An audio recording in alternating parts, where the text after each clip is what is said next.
Ladies and gentlemen, we are live at the Copenhagen Marathon, where thousands of runners have spent years preparing for this very moment. Some are here to complete the distance, and some people are chasing their own personal best. Sub-3.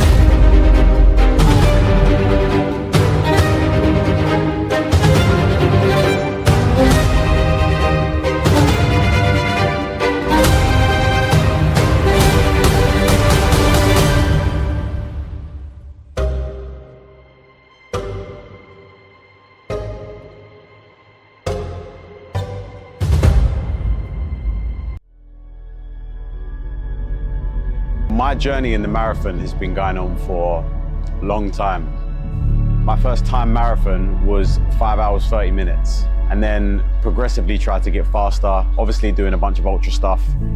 Sub-3 just became this thing, like this barrier that I needed to get. We done the entire prep last year, tried to do London, but I failed, came up short. And then I tried again in June in Solway, come up short again. It was just this thing hanging over me where I just wanted to get it done. Didn't get the time. I'm speaking to people that are telling me not to be disappointed, but at the end of the day, I come here with a goal. I didn't get it. I was on pace for the first half, and then for the next 5-10K, my calf really started. It started from the beginning actually, and then it just didn't go away. Got progressively worse, and I had to kind of run the last half. So yeah, very tough day.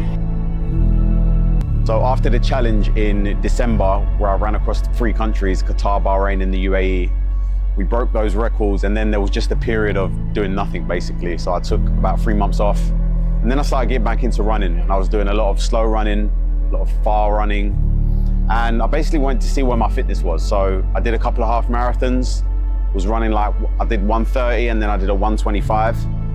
And when I did the 125, I thought to myself, okay, I'm maybe in sub-3 shape right now. Put in some solid training. We saw Copenhagen on the calendar and we went for it. Copenhagen is a fast, flat marathon. What was a little bit different about this prep is I still wanted to do it. I still really felt the pressure of getting the sub-3, but I didn't feel rushed as I did in the first one. I felt that I was fit enough. I felt that I didn't have to push myself unnecessarily. I was just taking my time with the training and letting the fitness come to me. So when I felt that I was probably fit enough, this was my chance. Copenhagen, flat marathon, good conditions. Let's do this, baby.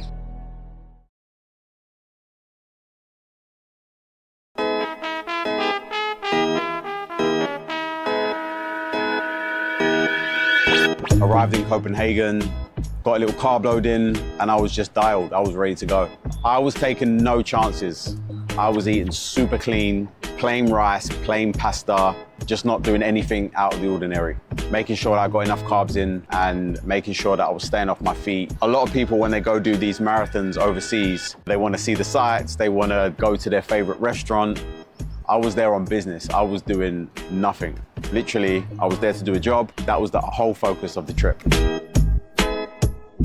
My race morning routine is not too dissimilar to what I do in the prep. Whenever I'm doing those long runs on Saturdays and Sundays, I'm doing the exact same thing. I'm using those long runs as opportunities to prep for the race. So I'm not doing anything different, and my body's used to the routine.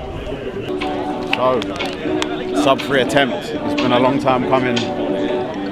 I feel ready. We're in Copenhagen, flat course, weather's nice. I'm ready to get going. Sub-3 or die, baby.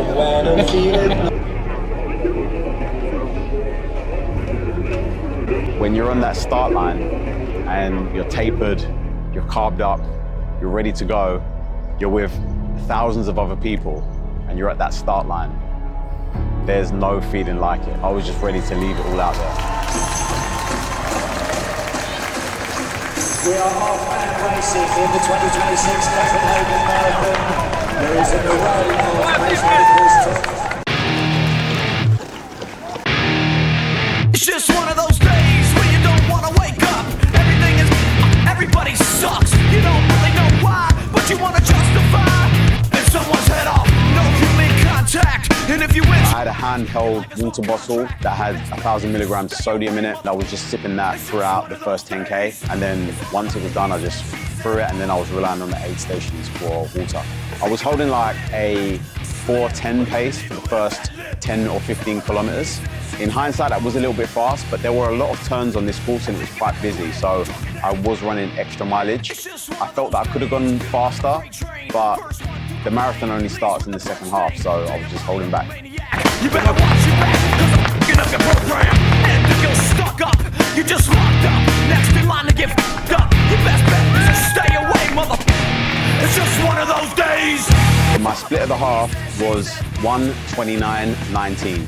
So exactly on pace, everything was according to plan, and I still felt quite reserved. Like, I still felt like I had a lot of energy, which is exactly what you want in a marathon. The only thing that was in my mind was to try and stay conservative. Just keep the pace, don't go out too fast. I felt great.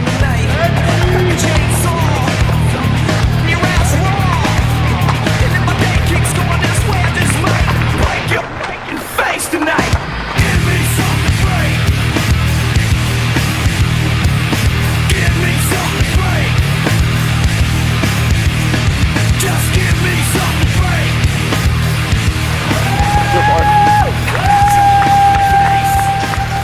Once I went past the half, that's the critical moment, because from the half right until up to 30K is the time where you know if you're going to be able to hit your goal or not. Because by the time you get to 30K, you want to know that you're ready to go and you can start negative splitting.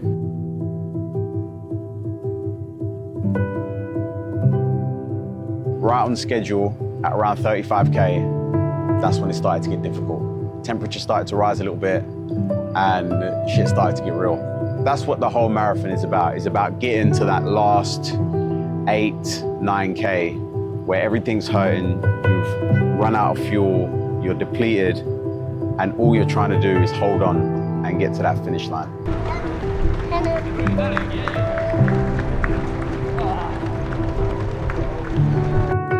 And at that point, the sub-3 was really tight. There was no room for error. There was no room for slowing down. There was no room for a bathroom break. I literally had to hold that pace right until the end.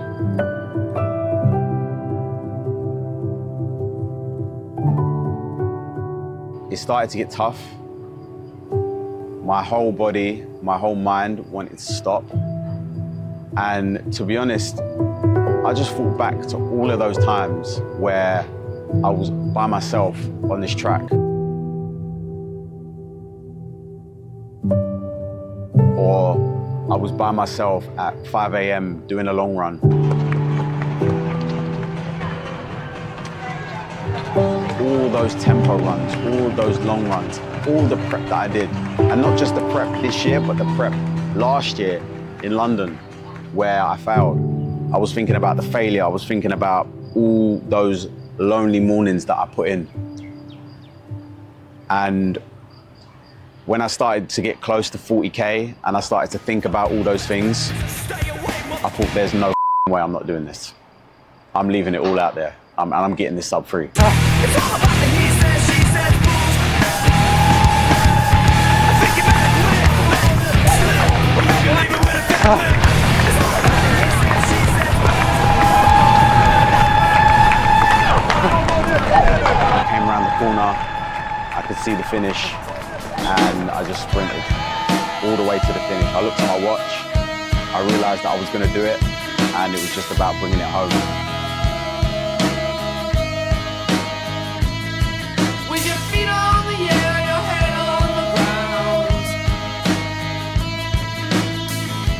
I crossed the line at 2 hours, 59 minutes and 2 seconds, and I was a sub-3 hour marathoner.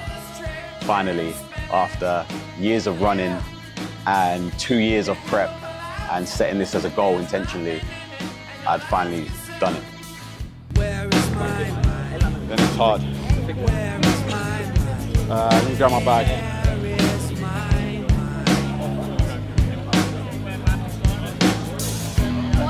2:59.02, got the job done.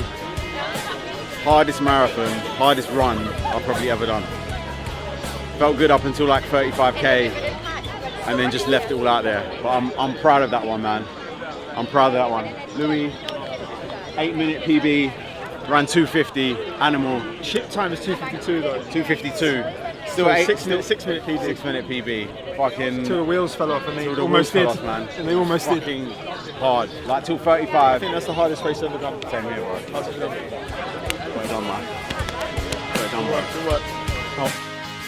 What I hope someone will take away from this whole journey or this whole prep, if you will, is that it's only a failure if you stop. It's only a failure if you give up.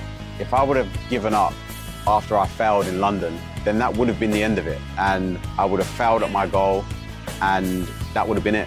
But when you don't give up and you stretch out the time horizon of your goal, now looking back, it's just a bump in the road.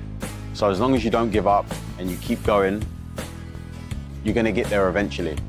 And your failures are just gonna become building blocks and learning curves for when you actually get there. But what I will say is this, if you put the work in, the results will come. The results will come. They might not come when you want them to come. They might not come straight away. But if you just keep on going after it and you keep on showing up every day, then eventually you're gonna get there. Man, what a fucking journey. The marathon is a never-ending journey. As soon as you get the sub-3, you're thinking about, man, can I go sub 250 and all this stuff. So we'll see what happens with the marathon journey. But for now, we've boxed off the sub-3. Took a little bit longer than we expected, but we done it. And as always, on to the next.